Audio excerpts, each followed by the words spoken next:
Right, so the big thing that everybody is talking about on the internet right now, what they like to do is walk around shopping markets or grocery stores and tell you what you should and what you shouldn't eat. Now, there's a lot of worth in that, right? There is nothing wrong with actually looking at the kind of ingredients that you are putting into your body. We did a recent video where I told you I am now allergic to everything after something came up and absolutely whooped my behind. So now I have to look at it, and the amount of times I'm like, why the hell is there dairy in that? It actually doesn't make any sense. But that is more of the scientific side, right? That's a medical thing, because look, whether it's a Lotus Biscoff spread, whether it's Cadbury's dairy milk, these aren't even my treats, whether it's a custard cream, whether it's whatever a cannoli is, or whether it's my favorite, or used to be my favorite, a massive bag of shortbread, that's not a bag, that's absolutely a tin. I think it's really important that we also get the message out there that while you can train yourself, and while some people naturally are going to have incredible willpower and self-discipline, 95% of people do not have that. And my worry about the message that's going out there at the moment is that when you do see this, and you're just like, oh my gosh, I want to make love to it, and you accidentally do have 1 square, 2 squares, maybe even the entire bar, you're all of a sudden going to build yourself up, and you're all of a sudden going to start to feel guilty. So again, I'm just some random guy on the internet. You should be able to choose whichever path you want to walk down. But I think that is really, to use a word that's a little bit hyperbolic, but I may have said it once, I'll say it twice, dangerous. And the major reason for that is, I've got my custard creams here, so we'll use this as our representation of bad food, is that as soon as you do start using negative words like that, bad food, cheated on my diet, oh my gosh, I feel so guilty, all of a sudden, every time you sit down for a meal, you're going to tell your brain that when you're having a salad, oh well, I can't really enjoy this, but I know it's healthy. And then when you have blah, blah, blah, a custard cream, oh my gosh, it tastes so delicious, but I also know I am going to get massively fat. But here's the truth, right? So in one biscuit, there's 59 calories. I don't know how many biscuits are in here in total. But even if you had 100 of these biscuits, right,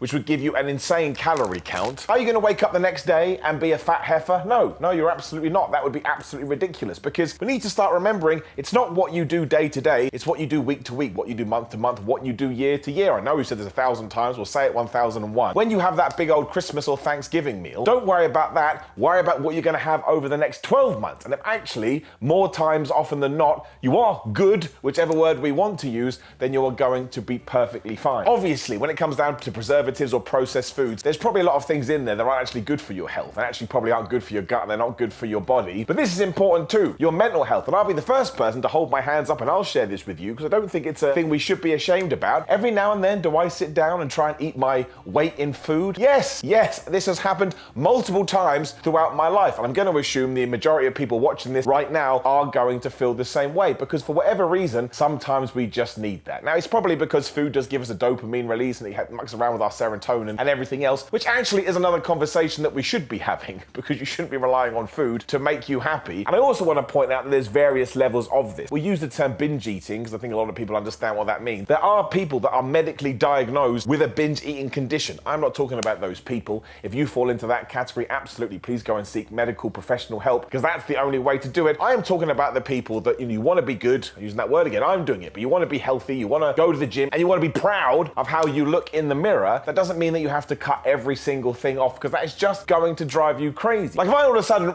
picked up a box, do I have a box? No, I've got this cushion, right? If I grab this cushion and I tell you, oh my gosh, you won't believe what's in this cushion. If you could get this cushion, it would change your life. Instantly, you're going to want to get in the cushion. I tell you what's in the cushion, either feathers or some kind of soft material, so when you lay on it, your face or your back can feel nice, depending on what kind of position you take on the sofa. But it's the same with unhealthy food. If you continually tell yourself you're not allowed it, you're not allowed it, you're not allowed it, you're not allowed it, because bodies are assholes, all of a sudden, you are going to be desperate to have it. I mean, what is the age-old adage with this one? You break up with a partner, and then you go, oh, maybe I shouldn't have done that, because she's not around anymore, he's not around anymore, whatever it may be. That is just what happens. So for goodness sake, be kind to yourself. If you have a biscuit, don't even let yourself off, because there's nothing to let yourself off for. If you go to McDonald's and order every single thing on the menu and you eat it, as long as you don't do it tomorrow, you're going to be perfectly fine. And yes, don't get on the scales and don't look in the mirror all day going, oh, I'm so fat, because a lot of it is going to be water weight, a lot of it is going to be bloat, because you will have taken in so much sugar and salt, your body is stressing out a little bit, which again, it does tie into what the other side of this message is. You don't want to go too nuts with that stuff, because the fact your body even reacts like that kind of proves a point. But now you see all these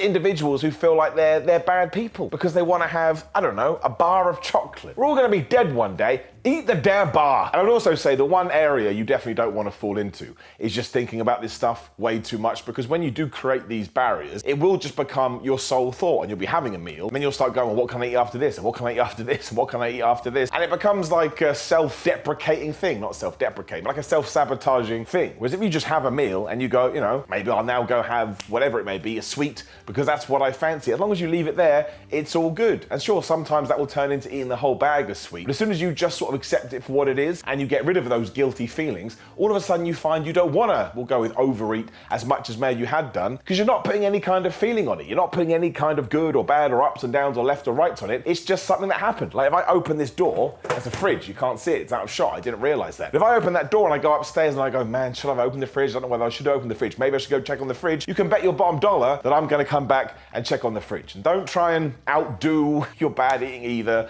You don't need to go for a 4-hour run. I mean, this is the big problem with cardiovascular activity. You should do it because it's really, really good for you and it's a way to burn calories. So why wouldn't you want to do that? But it's also good for your heart. But there is no amount of cardio you're going to be able to do that is probably going to balance this out. So why bother? So if you do something crazy on a Monday, I use the word crazy, see, I shouldn't do it. But if you do something you're not proud of on a Monday, on a Tuesday, one, get rid of this pride. Either way, but just get back to your normal diet, get back to your normal cardio routine, get back to your normal gym routine. Probably drink a lot of water to try and flush some of the extra sugar and salt out, but otherwise, welcome to humanity, right? That's it. Welcome to humanity. Have a flower. Can I drag these flowers in without bad things happening? I can. There you go. I give you those flowers. They're colorful and nice, and they should make you feel good. So please, for the love of everything, be kind to yourself. Fitness isn't the only thing in the world. There are other things that we need. And if you are one of these people that can be strict 100% of the time, I envy you, because I can't do that, and I'm, pretty good when it does come to that kind of a stuff. But every now and then, I just need to take a pizza, you know the deal, stick it up my ass. T-shirts available now. Also, please do like the video, share the video, and subscribe to the bell ding ding so that it's going live. And if you'd like to get some supplements that I think can help with your training program, it would be gorillamind.com/Simon. Use code Simon, get 10% off. Again, they're pre-workout rocks, all of it rocks. Check it out and see if it's for you. Patreon.com/Simon316, Simon316 on Instagram and Twitter or X. Also on TikTok at Simon J. Miller. I've got merchandise at Pro Wrestling Tees and Samson Athletics, and I'm on Cameo. Just search for my name. We have rocketed through that like always. More importantly, I want you to take care of yourself. Be nice to yourself. You are but one individual amongst a bunch of individuals who are all doing this, so that just means you're normal. And there ain't nothing wrong with that. See you soon.